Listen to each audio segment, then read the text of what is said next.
jump it up. And this tip-off is brought to you by Honda, the official motorcycle of the PBA. Paano mo pwedeng i-inspire yung sarili mo to have a bounce-back performance after knowing you should have won the last one? Short-term memory.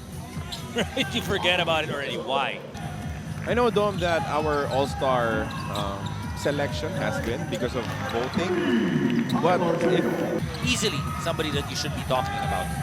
But because of the selection process of how we had it, then, you know, a lot of it has to play also with the popularity. Oh, you like how, you know, this guy, Camacho, is, even when they did it last conference, in the previous conferences, he would start and play against and defend the #1 offensive player of the opposing team, whether it's an import or a local. Andres Kahili, binigay kay Cabagnol. Alex had to get creative there, locating Gabay, who had a decent touch from the mid-range.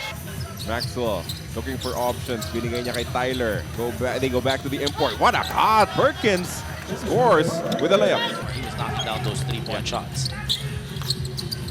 One Maxwell dribbles to a spot, mid-range jumper is good. And Coach John Cardella has seen enough for this time being. As he tells them, go for the shots if you see it open. And as for today's game, nakapaghanda na raw siya at ang kanyang team for the physicality Phoenix may bring. Back to you. A new defender on Jordan Williams and Sean Manganti. Almost getting another stop there. Wami Chong-son hangs mid-air and banks it home. Williams not able to score. Hook pass to Manganti. Sean, bibigay niya muna kay Maxwell, who's trying to use his speed. Lost the ball, regains control, and scores inside. As Phoenix will get another stop. Tyler Theo made a 3 earlier. Azul has it, pulls the trigger, and he converts from downtown. That is wide open whenever. Maraming salamat sa inyong patuloy na pagsubaybay. Pagsuporta sa PBA. Carlo Pamintuan and Dominic Boy on the call. That is signature Alex Cabagnol offense. Ramdam niya siguro na as the veteran of the squad, kailangan niyang bumuha talaga ng opensa. Manganti, aatake. Layup is a beauty. Good pass comes on. Misses. As Duvon will now start the attack. Binigay niya kay Azul. Balik kay Duvon. Maxwell for the jam. Doesn't look like he's bothered by his back. Sends it out. Dakiwag has to take the shot. 3-point attempt is short. Wami Chong-son with the offensive rebound. Also really good to see Ed Dakiwag back as well. Medyo matagal-tagal rin nawala itong si Ed Dakiwag. 7 points in the ball game from Wami Chong-son, picking up from where he left off. Gagante. Itong si R.R. Garcia with a one-hander on the other side. Hindi mo akalain na napakagaling and hit you from all different angles. Devon Maxwell one step ahead and he banks it home. Another turnover for Terrafirma. Another set of fast break points for Phoenix. Maybe some imports would probably try and do another power dribble and try to go for that dunk, but he used his body and was able to get the 2 points. Phoenix Super LPG, Alan Mina using the ball screen. And then he pulls the trigger. Mid-range jumper is money. Final couple of possessions here in the first quarter. Nasa penalty po ang Terrafirma. Phoenix Super LPG has 1 foul to give. JV Mocon somehow lands the pass to Devon Maxwell. I think he wanted an alley-oop. 29-24 heading into the second quarter of action. We welcome you to our conference and we thank you once again for It should be an interesting, interesting all-star festivities. First time, no? Oh, yeah. matagal lang. We were supposed to do it in Pasig, actually. And it's quite obvious na ano yun focal point ng atake ng Phoenix here because there's no excuses. We are the fresher team. We need to play better, more aggressive defense. Really made things possible for them. As we just stated his name, he gets a stop. Layup is good for Dakiwa with a foul. He gets a cross-court pass. Encho goes on the hesitation. Layup is good. He was able to score against the import of Terrafirma. Pito ang lamang ng Phoenix Super LPG. Andreas Kahilig from downtown. That's good for 3. Between San Miguel Beer and Barangay Ginebra had an old school feel to it. Dahil yung SMB was 1 of 23 from downtown. And they won that ball game. Duvon pushing. Maxwell off the bank and in. Moving very differently in today's ball game. Well played first half for the squad of Coach Jamaica rin. And another tough start for Terrafirma. They'll try to get back into this ball game. They find the mismatch down low. Size advantage for Muya. Oh, Maxwell with the denial, import versus import. Larry Muyang gets the step and the basket with a foul. Terrafirma will have to start working on this deficit.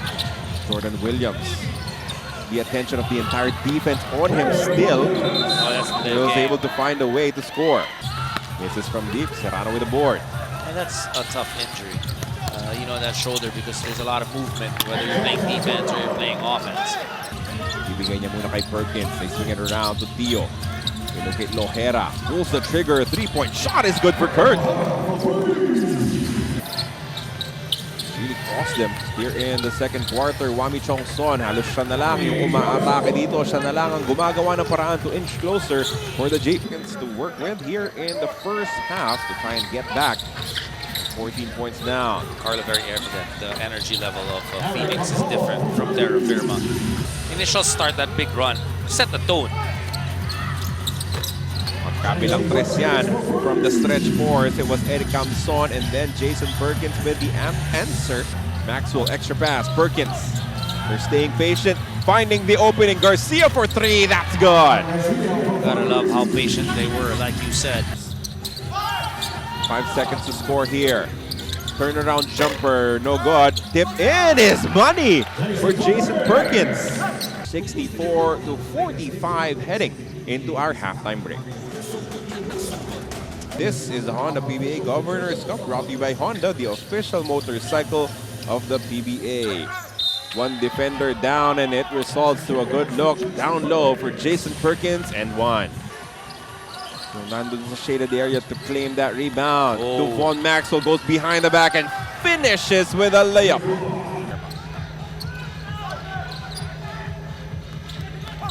Alex Cabagnot gets the bump and the basket. Good fake. Maxwell, what a drop pass as Simon Camacho has been sneakily good in this ballgame. Yan, taas ng porsyento sa scoring itong Phoenix Super LPG. They are at 50%. At this point of the ball game. Camson, deep reverse layup is good for two. Remember rim protection? Devon Maxwell doing that right now for Phoenix. Oh, what a rim run coming from Tyler Dio as they score easily once again. Oh, good.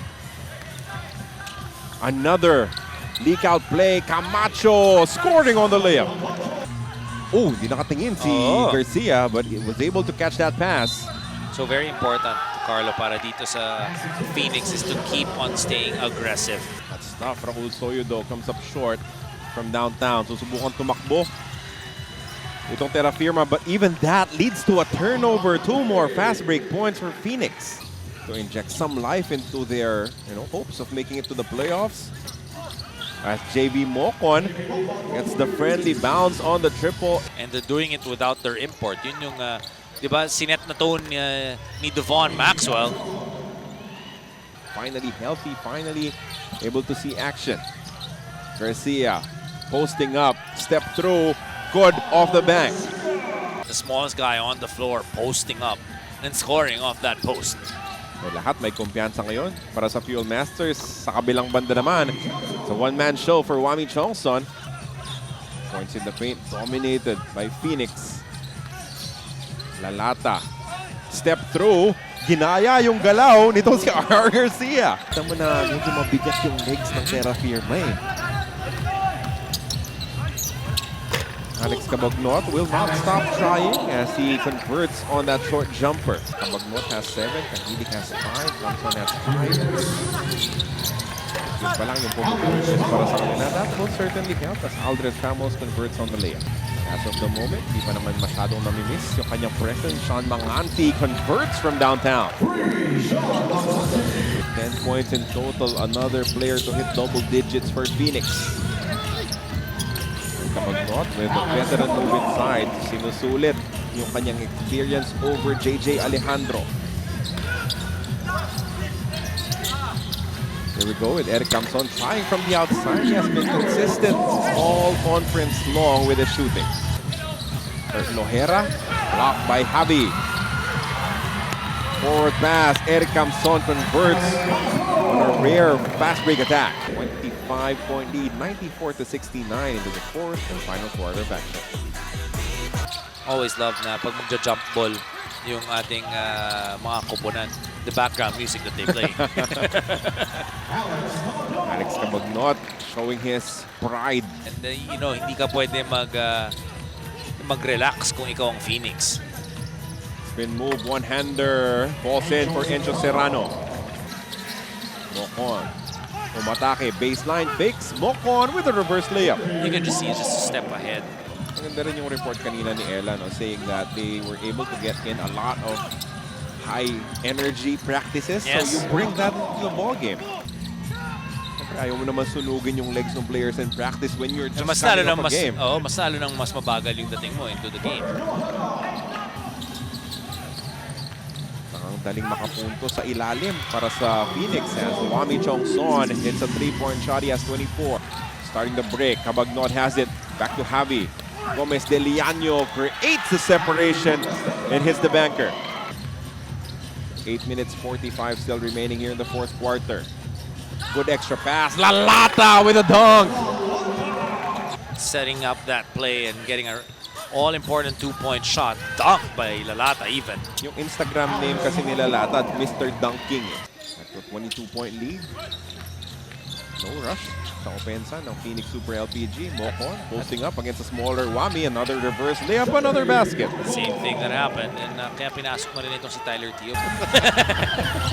So technically pwedeng gawin niya. Oo eh! Alright. I just wanted to be clear. Kasi ikaw yung pumipili. Big lead. Phoenix at 22 points. JV Mocon on the attack. Baseline. He will score again. Naputusan niya yung import itong Terrafirma.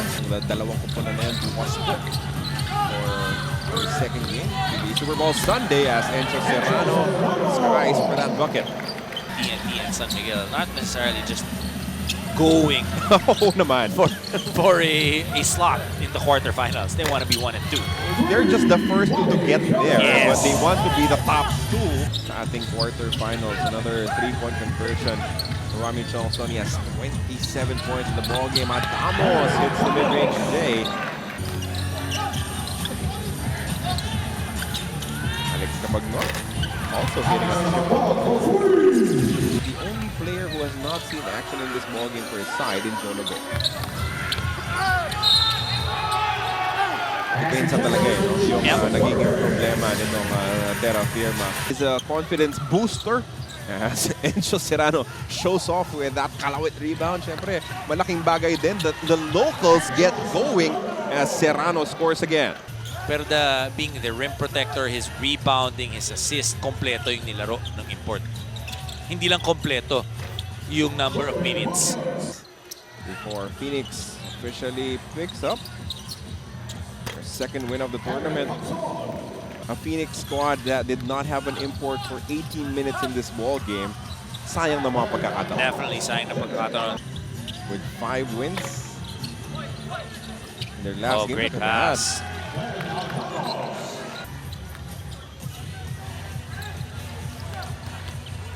Javi escaping the defense and scoring on the bank. Minute and 39 remaining. We're just waiting for the final score.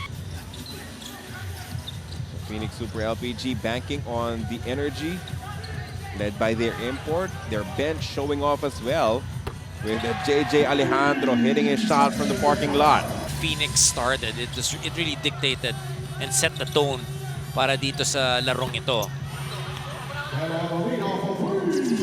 Our final score, 125-100, is also brought to you by Honda, the official motorcycle of the PBA. It's now a losing skid for Terrafirma, while Phoenix able to bounce back with a huge victory